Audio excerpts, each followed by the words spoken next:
ਤੁਹਾਡੇ ਸਾਰਿਆਂ ਦੇ ਇਹ ਧਿਆਨ ਵਿੱਚ ਹੈ ਕਿ ਸਨ 2015 ਵਿੱਚ 1 ਜੂਨ ਤੋਂ ਲੈ ਕੇ 24 ਸਤੰਬਰ 2015 ਤੱਕ ਗੁਰੂ ਸਾਹਿਬ ਦੀ ਬੇਅਦਬੀ ਦੇ 3 ਮਾਮਲੇ ਹੋਏ। उस वेले पंजाब 'च साडी सरकार सी। तीनों ही मामलों में परचे दर्ज किए गए,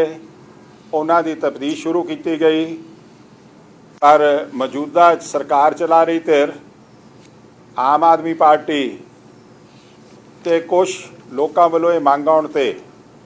कि वो चाहुंदे ने ये तफ्तीश CBI नूं दित्ती जावे। असीं CBI नूं तफ्तीश दित्ती। 2 मामले इस दौरान, एक कोटकपूरा फायरिंग ते एक बहबल कलां, ये मनुखी शरीरां नाल तलक रखण वाले मामले ने, जिहदे विच कि कोटकपूरे एक आदमी दे पट्ट विच गोली वजी ते बहबल कलां 2 आदमियां दीयां जानां गईयां। जान एक भी कीमती हुंदी है, पर साडी सरकार ने इन्हां दी तफ्तीश भी शुरू कीती ते उस तफ्तीश विच साडी सिट भी बनी ते कार्रवाई भी चली, पर विरोधियों वालों मंग होने करके कई गल्लां विच सातों थोड़ी जी देरी हुई जिहड़ी नहीं सी होनी चाहिए। सरकार होंदे चाहिए इस गल दे कहण ते कि साडी सरकार अकाली दल दी सरकार तुसीं लाहो, साडी सरकार बनूगी, तां असीं बनदे सार ही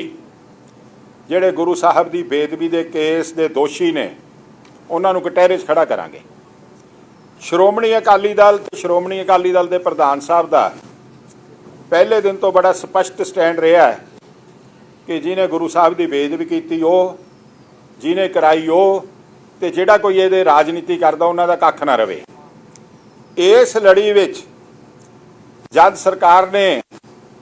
गुरु साहब की बेदबी वाले केस तो ठंडे बस्ते विच पाते, पर 2 केस जिहड़ा कोटकपूरे ते बहबल कलां दा है ਉਹਦੇ ਲਈ ਸਿੱਟ ਬਣਾਤੀ ਤੇ ਉਹ ਸਿੱਟ ਦਾ ਮੁਖੀ ਕੌਣ ਬਣਾਇਆ? ਮਿਸਟਰ ਪ੍ਰਬੋਧ ਚੰਦਰ, ADGP ਸਨ ਉਸ ਵੇਲੇ ਤੇ ਹੁਣ DGP ਪ੍ਰਮੋਟ ਹੋਏ ਨੇ। ਇਹ ਸਿੱਟ 5 ਜਾਣਿਆਂ ਦੀ ਬਣਾਈ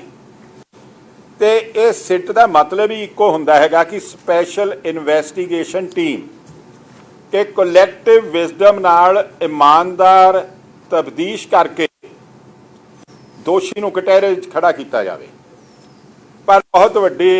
बदकिस्मती की गल है कि यह स्पैशल इन्वैसटीगेशन टीम की थां स्पैसिफिक इन्वैसटीगेशन टीम बन गई। एक मैंबर ये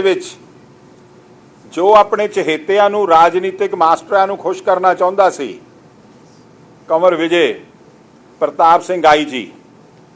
उन्हें अपने चारे दे चारे साथियां नूं नाल कॉन्फिडेंस विच नहीं लिया ते पिछे धकेल दिते। ते यह तुहाडे सारियां दे प्रैस दे खास इलम च है कि दूसरे मैंबरां ने एक DGP साहब नूं चिट्ठी लिख के भी अपने आप नूं कंवर विजय प्रताप तो डिसएसोसीएट कीता सी। पर बहुत दुख की गल है कि वो 4 मैंबर जिन्हां विच एक मैंबर कंवर विजय प्रताप तो भी सीनियर सी, उहदी इस रिक्वेस्ट नूं सरकार ने इग्नोर किया ते प्रैक्टिकली केवल इस IG नूं ये तफ्तीश जारी रखी। हाई कोर्ट दे विच ये मामला आया क्योंकि जिहड़ा SHO सी कोटकपूरे दा, जिस दिन सवेरे उत्थे फायरिंग हुई ते जिन्हें पहला परचा उत्थे दर्ज किया, इस IG ने उन्होंने भी मुलजम बनाया। इन्हें एक कांस्टेबल रशपाल सिंह जिहड़ा आप इंजर्ड सी, उन्होंने रल के हाई कोर्ट विच पटीशन पाई ते जिहदे विच उन्होंने इस IG दे क्रेडेंशियल्स नूं चैलेंज किया ते जिहड़ी इहदी इन्वैसटीगेशन रिपोर्ट आ उहनूं रद्द करन लई अपनी पेयर कीती ते फर्दर इन्वैसटीगेशन ऑनेस्ट अफसर तो कराउण दी गल कीती जां इहनूं किते CBI कोल तब्दील लई मंग कीती। ਉਹ फैसला मानयोग हाई कोर्ट ने 19 अप्रैल ਨੂੰ सुनाया, 9 अप्रैल ਨੂੰ ਤੇ ਉਹ ਦੀ रिटन जजमेंट 89 पेज ਦੀ कल 23 तरीक ਨੂੰ डिलीवर हुई है। ਹੁਣ सब तो पहली गल है कि सब बंदे नाले ये सने जी हर गल विच ये गल कह के कोशिश करनी चाहते सी, इनू इमोशनली एक्सप्लाइट करना चाहते सी, इनू पोलिटिकली बना के यूज करना चाहते सी, इन्हों लोगों दी भावनावां नाल खड़वाल करना चाहते सन ते बेदबी के केसां की गल करते सी। इस गल दे वई यह जजमेंट मूँह बोलती तस्वीर है, जी दे पहले सफ़े ते क्लीयर लिखा कि जिहड़ी मेरी ये जजमेंट है, ये जजमेंट ना बहबल कलां दे फायरिंग केस नूं डील करती है, ना जिहड़े 3 FIR जिन्हां दी डेट ते तरीक ते नंबर जिहड़े बाजाखाना थाना रजिस्टर होए ने उन्हां नूं कंसर्न करती है। केवल ते केवल जिहड़ा FIR 15/10/2015 नूं कोटकपूरे की फायरिंग लई रजिस्टर होया, ये जजमेंट उन्होंने कंसर्न करती है। ये जजमेंट तो बाद एक गल मानयोग हाई कोर्ट ने बड़ी क्लीयर कर दी, क्योंकि समुचे विश्व विच रहिंदे गुरु नानक नाम लेवा ने गुरु ग्रंथ साहब ते भरोसा रखण वालियां दे मन विच एक आस बजी सी, एक भरोसा सी, दोषियां नूं कटहरे 'च खड़ा करेगी, उन्हां नूं लोकां दे अखां दे सामने लिआंदा जाऊगा ते सिख वलूंदरे हिरदियां नूं एक शांति मिलूगी। पर अफसोस गुरु साहब की बेदबी वाले केसां नूं ठंडे बस्ते विच पा के राजनीतिक कड़िल कड्ढण लई पिछली रही सरकार ते सरकार नूं चलाउण वाले मुखी ते उन्हां दे सहयोगी उन्हां नूं इन्हां ने टारगेट करन लई ये तफ्तीश आरंभी। बड़ी डिटेल विच जज साहब ने एक एक पक्ष इहदा जिहड़ा हैगा अपनी जजमेंट विच विचारिया, ते मैं समझदा कि जद जज साहब की जजमेंट इन डिटेल कल आ गई तो अज बड़ी एग्जॉस्टिवली प्रैस विच कवर भी की गई है, तो मैं समझदा उस जजमेंट तो बाद 2 गल्लां क्रिस्टल क्लीयर हो गई ने कि कांग्रेस ते आप ने रल के जिहड़ी कॉन्सपिरेसी स्टार्ट की सी अकाली दल नूं पावर तो पासे करन लई, इनिशियली वो 2017 में जरूर कामयाब हुए, पर यह नैक्सस ने जो अपने मंद भावना नाल डिसऑनेस्ट इंटेंशन नाल श्रोमणी अकाली दल ते श्रोमणी अकाली दल की लीडरशिप नूं कटहरे विच खड़ा करके सही दोषियां नूं नेड़े ना जाण दा अपनी सोच बनाई सी। ओह पंजाब ते हरियाणा हाई कोर्ट की इस जजमेंट ने बुरी तरह एक्सपोज कर दिते है ये नैक्सस, ते मैं समझदा कि यह हिस्टोरिक जजमेंट है, इसलिए नहीं कि कला इस कंवर विजय प्रताप के कंडक्ट नूं एक्सपोज किया है, इसलिए कि घट्टो घट्ट लोकां नूं अज जुडिशियल सिस्टम ते इतबार हो जाऊगा। इस पटीशन विच ना अकाली दल पटीशनर है, ना अकाली दल रिस्पेक्ट है, ना अकाली दल का लीडर कोई पटीशनर है। 2 पुलिस वाले जब उन्होंने देखा कि यह कानून दियां धज्जियां उड़ाईयां जांदियां वो पटीशन विच आए, तो मानयोग हाई कोर्ट ने अपने जिहड़ा ऑपरेटिव पोर्शन ऑफ जजमेंट है, मैं वो भी तुहानूं जरूर कि उन्होंने की लिखा, The state government shall constitute a special investigation team of 3 senior IPS officers from the state of Punjab, which shall not include respondent number 3, Vijay Pratap, and which shall include at least 1 officer senior to respondent number 3, and which shall senior in designation to conclude the investigation in FIR number 192 of 14/10/2015 ਤੇ 129 7/8/18 ਦਾ। देखो interesting गल की हुई कि जेड़ा FIR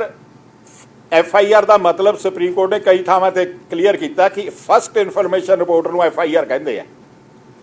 ਜਿਹੜਾ उस incident ਲਈ दोबारा लिखा जाए वो FIR नहीं हुंदा, वो SIR हुंदा सर या सैकेंड इन्फॉर्मेशन रिपोर्ट। वो पहले इन्वेस्टिगेशन इस टीम ने फर्स्ट FIR की तब्दीश ही नहीं की। दूसरा उन्होंने कहा कि there shall be no interference from any quarter. तीसरा उन्होंने कहा कि जेडी टीम सिट बनाऊगी और ज्वाइंटली काम करू, ਉਹਦੇ ਚੋਂ ਕੱਲਾ ਇੱਕ ਮੈਂਬਰ नहीं कोई फैसला ले सकता। और चौथी गल हाईकोर्ट ने की लिखी है कि ये सिट ड्यूरिंग इन्वेस्टिगेशन चेंज नहीं की जाऊ अनलैस कोई मैंबर ਉਹਦੇ ਚੋਂ ਦੀ मौत हो जाए ਜਾਂ ਉਹਦੀ रिटायरमेंट हो जाए, उदू बिना ਉਹਨੂੰ चेंज नहीं किया जा सकता। उन्होंने उदू बाद ਜਿਹੜਾ ਪੰਜਵਾਂ इंपॉर्टेंट पॉइंट लिखा कि ਜਿਹੜੀ ਨਵੀਂ बनी सिट फैसला लऊगी ਉਹਦੇ ਵਿੱਚ ਤਿੰਨੋਂ ਮੈਂਬਰ ਆ ਜਿਹੜੇ ਸਿੱਟ ਦੇ ਉਹਨਾਂ ਦੇ ਸਿਗਨੇਚਰ ਚਾਹੀਦੇ ਨੇ। ਐਂਡ ਛੇਵਾਂ ਹੈਗਾ ਕਿ ਉਹ ਜਿਹੜੀ ਇਨਵੈਸਟੀਗੇਸ਼ਨ ਆ ਉਹ ਇਲਾਕਾ ਮੈਜਿਸਟ੍ਰੇਟ ਦੇ ਪੇਸ਼ ਕਰਨਗੇ, ਕਿਸੇ ਅਥਾਰਟੀ ਨੂੰ ਨਹੀਂ ਸਬਮਿਟ ਕਰਨਗੇ। ਤੇ ਉਹਨਾਂ ਨੇ ਕਿਹਾ ਕਿ preferably this report should be submitted within 6 months from the constitution of that seat. ਹੁਣ ਮੈਂ ਇੱਕ ਗੱਲ ਕਹਿ ਕੇ ਫਿਰ ਡਾਕਟਰ ਚੀਮਾ ਨੂੰ ਮਾਈਕ ਦੇਵਾਂਗਾ ਕਿ ਇਹ ਸਾਰੀ ਤਫਤੀਸ਼ ਵਿੱਚ ਜੋ ਮਾਨਯੋਗ ਹਾਈ ਕੋਰਟ ਨੇ ਗੱਲ ਕਹੀ ਹੈ, ਤੁਹਾਨੂੰ ਯਾਦ ਹੋਣਾ ਕਿ ਜਦ ਇਹ ਸਿੱਟ ਬਣੀ ਤੇ ਸਿੱਟ ਵਿੱਚ ਦੂਸਰੇ ਮੈਂਬਰਸ ਨੇ ਡਿਸਐਸੋਸੀਏਟ ਕੀਤਾ। ਮੈਂ ਤੇ ਡਾਕਟਰ ਚੀਮਾ ਨੇ ਇਸੇ ਹਾਲ ਵਿੱਚ ਬੈਠ ਕੇ ਪ੍ਰੈਸ ਕਾਨਫਰੰਸ ਕੀਤੀ ਸੀ ਤੇ ਅਸੀਂ ਮੰਗ ਕੀ ਕੀਤੀ ਸੀ ਕਿ ਇਹ ਕੰਵਰ ਵਿਜੇ ਪ੍ਰਤਾਪ ਪੋਲੀਟੀਕਲ ਏਜੰਡਾ ਆਪਣੀ ਪੋਲੀਟੀਕਲ ਲਾਲਸਾ ਨੂੰ ਪੂਰਨ ਕਰਨ ਲਈ ਆਪਣੇ ਮਾਸਟਰਸ ਦੇ ਚਲਾਇਆ ਬੋਲ ਰਿਹਾ ਹੈ, ਇਹ ਤਫਤੀਸ਼ ਨਹੀਂ ਕਰ ਰਿਹਾ। ਅਸੀਂ ਆਪਣੇ ਆਪ ਨੂੰ ਇਸ ਤਫਤੀਸ਼ ਨਾਲੋਂ ਡਿਸਐਸੋਸੀਏਟ ਕਰਦੇ ਹਾਂ। ਉਹਦੇ ਬਾਵਜੂਦ ਵੀ ਇਨ ਦੀ larger interest of the justice and people should not feel, ਲੋਕ ਇਹ ਮਹਿਸੂਸ ਨਾ ਕਰਨ ਕਿ ਅਕਾਲੀ ਦਲ ਇਹ ਤਫਤੀਸ਼ ਨੂੰ ਸਕਟਲ ਕਰ ਰਿਹਾ ਹੈ। ਜਿਆਦੇ ਤਫਤੀਸ਼ ਨੇ ਸਰਦਾਰ ਪ੍ਰਕਾਸ਼ ਸਿੰਘ ਬਾਦਲ ਤੇ ਸਰਦਾਰ ਸੁਖਬੀਰ ਸਿੰਘ ਬਾਦਲ ਦੇ ਬਿਆਨ ਰਿਕਾਰਡ ਕਰਨ ਲਈ ਕਿਹਾ, ਅਸੀਂ ਕੋਆਪਰੇਟ ਕੀਤਾ। ਮੇਰਾ ਅੱਜ ਤੁਹਾਡੇ ਸਾਹਮਣੇ ਬੇਨਤੀ ਕਰਨ ਦਾ ਮਤਲਬ ਇਹ ਹੈ ਕਿ ਇਹ ਜਿਹੜੀ ਕਨਸਪੀਰੇਸੀ ਹੈ ਸਰਕਾਰ ਨੇ ਕੀਤੀ to defame Akali Dal, Akali leadership, ਇਹ ਕਨਸਪੀਰੇਸੀ ਬੜੀ ਡੀਪ ਰੂਟਡ ਕਨਸਪੀਰੇਸੀ ਸੀ ਜਿਹਨੂੰ ਐਕਸੀਕਿਊਟ ਕਰਨ ਲਈ ਡਿਊਟੀ ਕੰਵਰ ਵਿਜੇ ਪ੍ਰਤਾਪ ਦੀ ਲੱਗੀ। ਤੇ ਹੁਣ ਇਹ ਕਿੱਥੋਂ ਸਾਬਤ ਹੁੰਦਾ ਹੈ ਕਿ ਇਹ ਕਨਸਪੀਰੇਸੀ ਦੇ ਐਕਸੀਕਿਊਟੈਂਟ ਨੂੰ ਗਵਰਨਮੈਂਟ ਬਚਾ ਰਹੀ ਹੈ। ਇਸ ਜੱਜਮੈਂਟ ਨੂੰ ਪੜ੍ਹ ਕੇ ਕੋਈ ਵੀ ਸਰਕਾਰ ਇਸ ਅਫਸਰ ਨੂੰ ਸਕਾਟ ਫਰੀ ਨਹੀਂ ਜਾਣ ਦੇਗੀ। ਐਂਡ ਲਾਅ ਇਹ ਹੈ ਕਿ ਜਿਹੜੇ ਅਫਸਰ ਦੇ ਖਿਲਾਫ ਕੋਈ ਚਾਰजेस ਪੈਂਡਿੰਗ ਹੋਣ, ਜਿੰਨਾ ਚਿਰ ਉਹ ਸੌਟ ਆਊਟ ਨਾ ਕੀਤੇ ਜਾਣ, ਉਹਨਾਂ ਤੇ ਬਣਦੀ ਫੈਸਲਾ ਲੈ ਕੇ ਸਜ਼ਾ ਨਾ ਦਿੱਤੀ ਜਾਵੇ, ਨਾ ਉਹਦੀ ਪ੍ਰੀਮੈਚੁਰ ਰਿਟਾਇਰਮੈਂਟ ਲਈ ਜਾ ਸਕਦੀ ਹੈ, ਨਾ ਉਹਦਾ ਅਸਤੀਫਾ ਲਿਆ ਜਾ ਸਕਦਾ। ਹੁਣ ਜਦ ਇਹ ਮਾਨਯੋਗ ਹਾਈ ਕੋਰਟ ਨੇ ਆਪਣੀ 89 ਪੇਜ ਜੱਜਮੈਂਟ ਵਿੱਚ ਇਸ ਬੰਦੇ ਬਾਰੇ ਜਿਹੜੀ ਆਪਣੇ 87 ਪੇਜ ਤੇ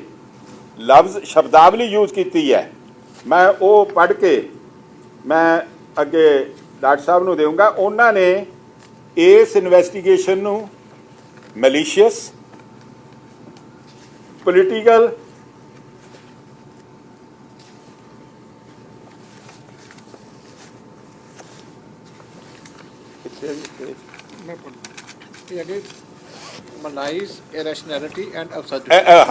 देखो 3 लफ्ज वरते हैं मानयोग हाई कोर्ट साहब जज साहब ने। It's a malice, irrational and absurdity, मंदभावना वाली, बेतुकी ਅਤੇ बेहुदा इन्वेस्टिगेशन कही है। ਹੁਣ ਇਦੋਂ ਵੱਡੇ ਸਟ੍ਰਕਚਰ ਕਿਸੇ ਅਫਸਰ ਦੇ ਖਿਲਾਫ ਕੀ ਪਾਸ ਹੋ ਸਕਦੇ ਨੇ? ਸਰਕਾਰ ਨੇ ਇਹਦਾ ਰਿਟਾਇਰਮੈਂਟ ਦੀ ਪ੍ਰਪੋਜ਼ਲ ਨੂੰ ਐਕਸੈਪਟ ਕਰਕੇ ਇਸ ਬੰਦੇ ਨੂੰ ਇਹਦੇ ਦੋਸ਼ਾਂ ਤੋਂ ਬਚਾਉਣ ਦੀ ਕੋਸ਼ਿਸ਼ ਕੀਤੀ ਹੈ। ਅਕਾਲੀ ਦਲ ਇਸ ਗੱਲ ਦੀ ਮੰਗ ਕਰਦਾ ਹੈ ਕਿ ਇਹਦਾ ਜਿਹੜਾ ਹੈਗਾ ਅਸਤੀਫਾ ਨਾ ਪ੍ਰਵਾਨ ਕੀਤਾ ਜਾਵੇ, ਇਹਦੇ ਤੇ ਕ੍ਰਿਮੀਨਲ ਕੇਸ ਰਜਿਸਟਰ ਕੀਤਾ ਜਾਵੇ, ਇਹਨੂੰ ਚਾਰਜਸ਼ੀਟ ਕੀਤਾ ਜਾਵੇ, ਇਹਦੇ ਤੇ ਡਿਪਾਰਟਮੈਂਟਲ ਇਨਕੁਆਇਰੀ ਵੀ ਹੋਵੇ। ਤੇ ਕ੍ਰਿਮੀਨਲ ਕੇਸ ਵਿੱਚ ਦੇਖੋ ਸਟੇਟ ਦੇ ਵਿੱਚ ਜਿਸ ਸਟੇਟ ਨੂੰ ਐਡੀਆਂ ਇਮੋਸ਼ਨਲ ਸੈਂਸਿਟਿਵ ਇਸ਼ੂਜ਼ ਨੇ ਟਰਮਾਈਲ ਖੜਾ ਕਰਕੇ ਤਕਰੀਬਨ 3 ਹਫ਼ਤਿਆਂ ਲਈ ਸਟੈਂਡ ਸਟਿਲ ਤੇ ਲਿਆਤਾ ਸੀ, ਉਸ ਇਸ਼ੂ ਨੂੰ ਜਿਵੇਂ ਟੂਲ ਬਣਾ ਕੇ ਇਸ ਆਈਜੀ ਨੇ ਯੂਜ਼ ਕਰਕੇ ਮਖੌਲ ਬਣਾਇਆ ਹੈ। ਉਹ ਬਾਕੀ ਸਾਰਾ ਡਾਕਟਰ ਜੀਵਨ ਦੱਸਣਗੇ। ਮੈਂ ਤੁਹਾਨੂੰ ਇੱਕ ਗੱਲ ਕਹਿਣਾ ਕਿ ਸਾਡੀ ਇਹ ਮੰਗ ਹੈ ਕਿ ਇਹਨੂੰ ਇੱਥੇ ਕਨਵੈਂਸ ਫੇਅਰ ਸਾਬਤ ਹੋਗੀ। ਜੇ ਸਰਕਾਰ ਇਹਦੇ ਨਾਲ ਰਲੀ ਨਾ ਹੁੰਦੀ ਤਾਂ ਜਸਟਿਸ ਡਿਮਾਂਡ ਇਹ ਕਰਦਾ ਸੀ he should have been immediately suspended, chargesheeted, criminal case ਵੀ ਰਜਿਸਟਰਡ ਅਗੇਂਸਟ ਹਿਮ ਤੇ ਇਹਦੀ ਅਰੈਸਟ ਕੀਤੀ ਜਾਂਦੀ। ਤੇ ਇੱਕ ਮੈਂ ਗੱਲ ਹੋਰ ਕਹਿਣੀ ਚਾਹੁੰਦਾ, ਕਈ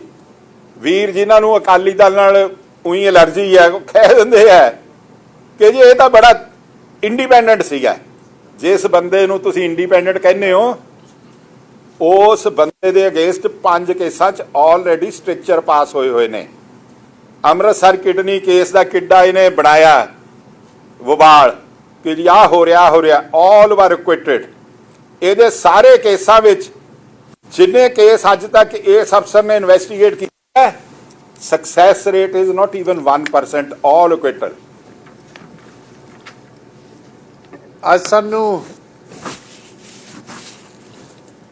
ਜਿਹੜਾ ਵੱਡਾ ਅਫਸੋਸ ਇਸ ਗੱਲ ਦਾ ਕਿ ਜਿਹੜਾ ਬਹੁਤ ਵੱਡਾ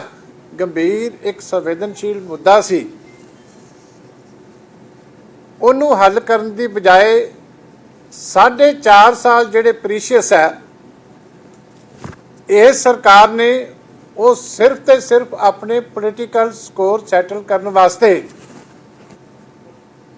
ਔਰ ਇੱਕ ਇਸ ਤਰ੍ਹਾਂ ਦੀ ਇਨਵੈਸਟੀਗੇਸ਼ਨ ਜਿਹਦਾ ਇੱਕੋ ਇੱਕ ਮਕਸਦ ਸੀ ਕਿ ਵਿਰੋਧੀ ਪਾਰਟੀ ਦੇ ਖੇਮੇ ਦੇ ਆਗੂਆਂ ਨੂੰ ਉਹਨਾਂ ਦੀ ਕਿਰਦਾਰਕੁਸ਼ੀ ਕਿੱਦਾਂ ਕਰਨੀ ਹੈ, ਸਿਰਫ ਉਸ ਗੱਲ ਵਾਸਤੇ ਵੇਸਟ ਕਰ ਦਿੱਤਾ। ਤਸੱਲੀ ਇਸ ਗੱਲ ਦੀ ਹੈ ਕਿ ਇਹ ਸਾਰੀ ਜਿਹੜੀ ਬਹੁਤ ਵੱਡੀ ਇੱਕ ਕ੍ਰਿਮੀਨਲ ਕਨਸਪੀਰੇਸੀ ਸੀ, ਸਾਜ਼ਿਸ਼ ਸੀ, ਅੱਜ ਹਾਈ ਕੋਰਟ ਦੇ ਇਸ ਫੈਸਲੇ ਤੋਂ ਬਾਅਦ ਇਹ ਸਾਰੀ ਵੱਡੀ ਸਾਜ਼ਿਸ਼ ਜਿਹੜੀ ਹੈ ਖੁੱਲ੍ਹ ਕੇ ਸਾਹਮਣੇ ਆਈ ਹੈ ਕਿ ਕਿਸ ਤਰੀਕੇ ਮੁੱਖ ਮੰਤਰੀ ਸਾਹਿਬ ਦੀਆਂ ਡਾਇਰੈਕਸ਼ਨਸ ਦੇ ਉੱਤੇ ਕਿਸ ਤਰੀਕੇ ਇੱਕ ਸਾਜ਼ਿਸ਼ੀ ਤਰੀਕੇ ਦੇ ਨਾਲ ਮੁੱਖ ਮੰਤਰੀ ਨਿਵਾਸ ਦੇ ਵਿੱਚ ਮੀਟਿੰਗਾਂ ਕਰਕੇ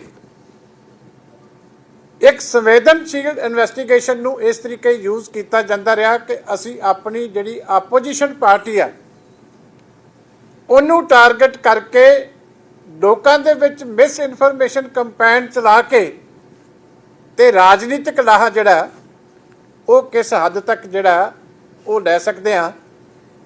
ਇਹ ਚੀਜ਼ ਔਨ ਰਿਕਾਰਡ ਕਿਸੇ ਜੱਜਮੈਂਟ ਦੇ ਵਿੱਚ ਆਉਣੀ ਔਰ ਹਾਈ ਕੋਰਟ ਦੇ ਜੱਜ ਸਾਹਿਬ ਦਾ ਇਹ ਸਾਰੀ ਕਨਸਪੀਰੇਸੀ ਦੇ ਉੱਤੇ ਖੁੱਲ੍ਹ ਕੇ ਇਸ ਤਰੀਕੇ ਕਮੈਂਟ ਕਰਨਾ, ਮੈਂ ਸਮਝਦਾ ਕਿ ਆਪਣੇ ਆਪ ਦੇ ਵਿੱਚ ਇੱਕ ਇਤਿਹਾਸਿਕ ਜੱਜਮੈਂਟ ਆ। ਮੈਨੂੰ ਯਾਦ ਹੈ ਕੁੰਵਰ ਵਿਜੇ ਪ੍ਰਤਾਪ ਸਿੰਘ ਕਹਿੰਦੇ ਹੁੰਦੇ ਸੀ ਵੀ ਇਹ ਇੰਟਰਨੈਸ਼ਨਲ ਲੈਵਲ ਦੀ ਇਨਵੈਸਟੀਗੇਸ਼ਨ ਆ। ਇਹ ਮੈਂ ਅੱਜ ਇਹ ਤਾਂ ਨਹੀਂ ਕਹਿੰਦਾ ਕਿ ਇੰਟਰਨੈਸ਼ਨਲ ਲੈਵਲ ਦੀ ਹੈ ਕਿ ਉਸ ਤੋਂ ਵੀ ਕੋਈ ਵੱਡੀ ਹੋ ਸਕੇ। ਕਹਿੰਦੇ ਸੀ ਇਹਨੂੰ ਕੋਰਟ ਕੀਤਾ ਜਾਂਦਾ ਰਿਹਾ ਕਰੂਗਾ 100 ਸਾਲ ਤੱਕ।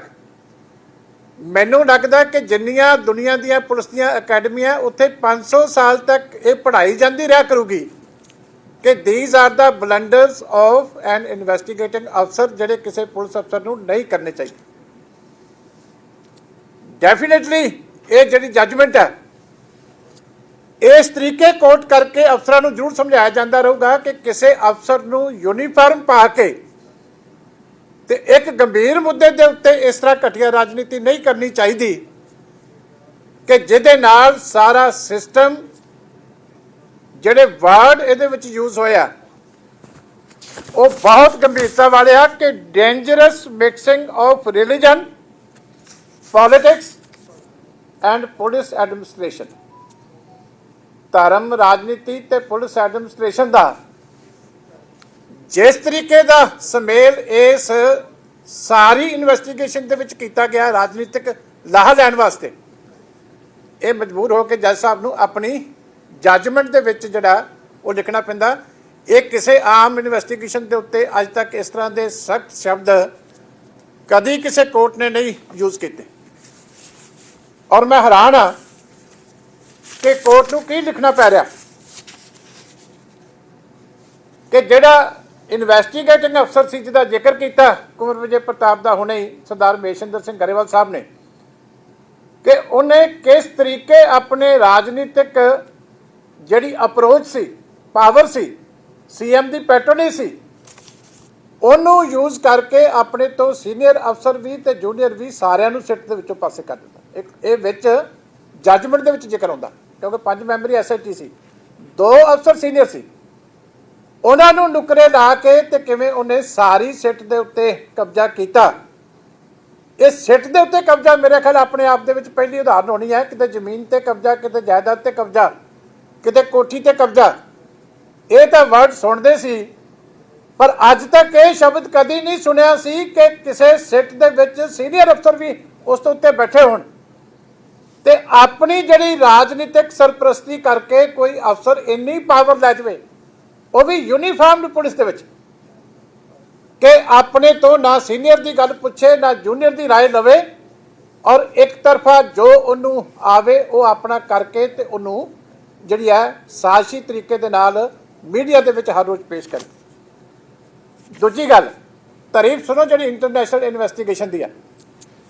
जज साहब लिखते हैं कि he went to the extent of manufacturing statements of witnesses to suit his designs,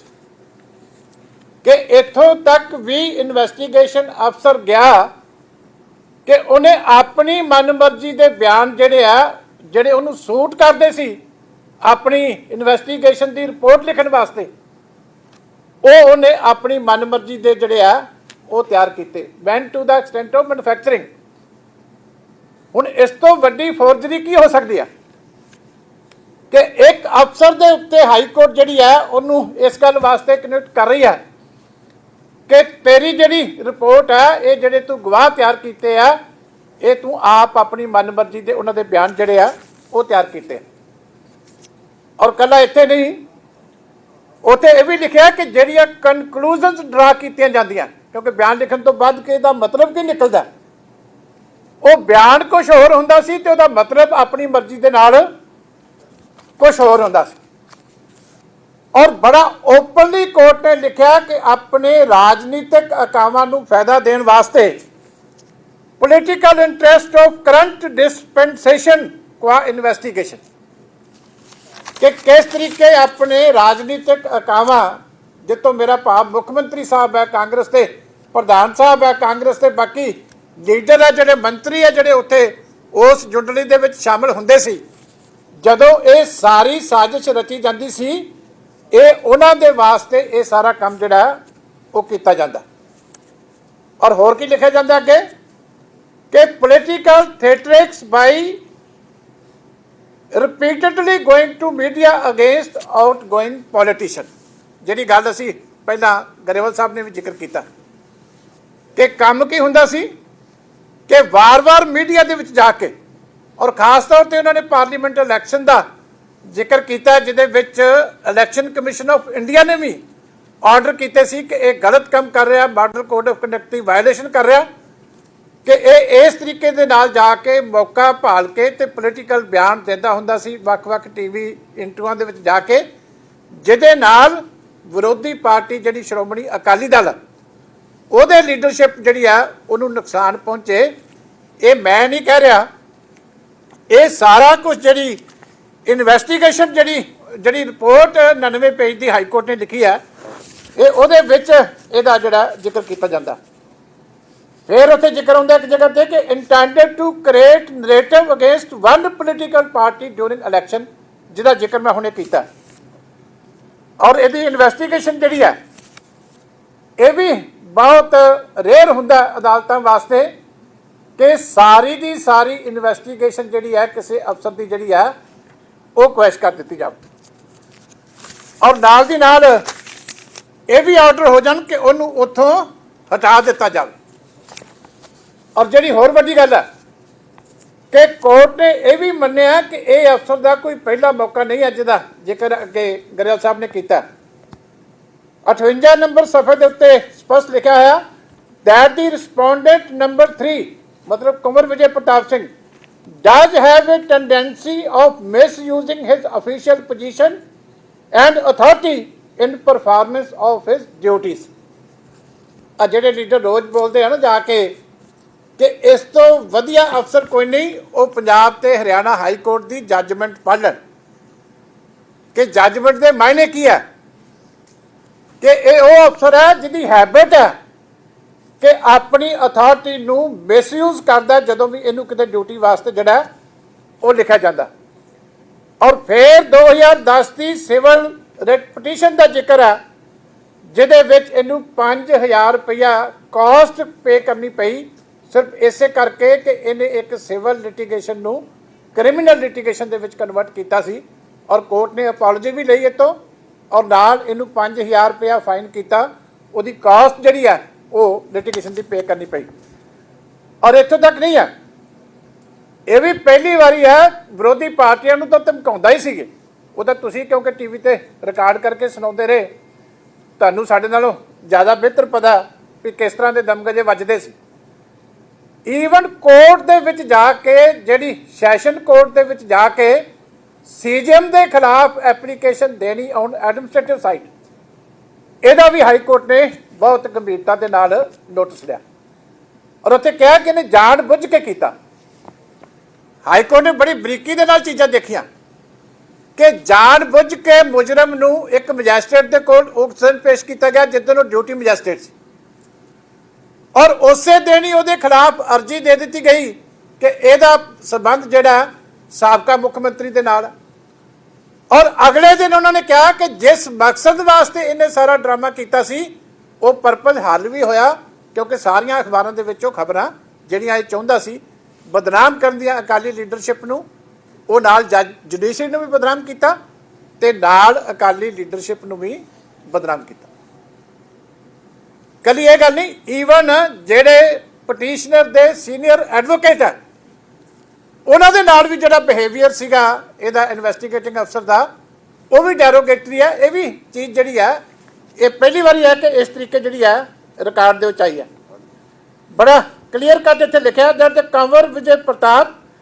does not hesitate in using his position and capacity even for purposes motivated politically। ਹੁਣ ਦੱਸੋ ਜੀ, ਮੈਂ ਤੁਹਾਨੂੰ ਸਾਰਿਆਂ ਨੂੰ ਪੁੱਛਦਾ ਵੀ ਇਸ ਤੋਂ ਵੱਧ ਕੋਈ ਅਦਾਲਤ ਜਿਹੜੀ ਹੈ ਉਹ ਕੀ ਲਿਖ ਸਕਦੀ ਹੈ?